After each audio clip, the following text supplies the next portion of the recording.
নমস্কার, আপনারা দেখছেন ওঙ্কার বাংলা। আপনাদের সঙ্গে রয়েছে আমি সৌমি। নজর রাখবো গুরুত্বপূর্ণ খবরের দিকে। হুগলির আরামবাগ মহকুমার গোঘাট বিধানসভার অন্তর্গত গোঘাট ১ নম্বর ব্লকের কাঠালি গ্রামের চেরুয়াপাড়ায় বৃহস্পতিবার আনুষ্ঠানিকভাবে সূচনা হলো বিকশিত ভারত মিশনের ১২৫ দিনের কাজ।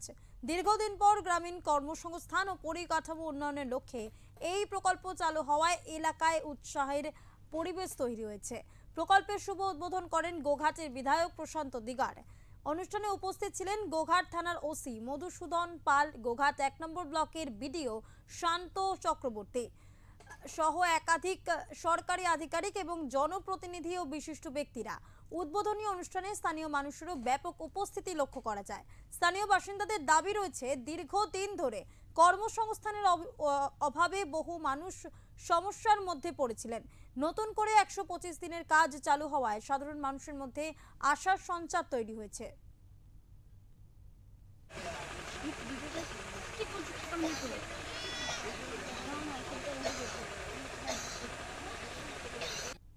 দিনের কাজটা 100% স্বচ্ছতা হতে হবে।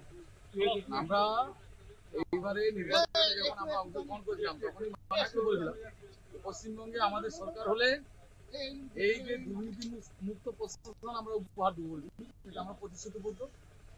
আর একটা বলেছিলাম যে 100 দিনের কাজ, যেটা 6 বছর আগে বন্ধ হয়ে গেছে বাংলাতে, সেই কাজ পুনরায় চালু করবো। আর শুধু 100 দিন নয়, ওই কাজটা হবে 125 দিন। আমরা যা প্রতিশ্রুতি দিই সেটা প্রতিশ্রুতিটা রক্ষা করি।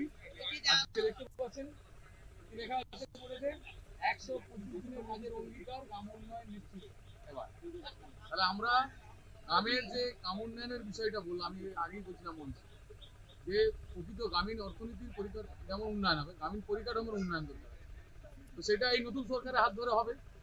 তো এটুকু আশ্বস্ত করতে পারি, এই 125 দিনের যে কাজ, শ্রীরামজির যে প্রকল্পের কাজ, এই প্রকল্পের কাজ কিন্তু খুব স্বচ্ছতার সাথে হবে। মানুষের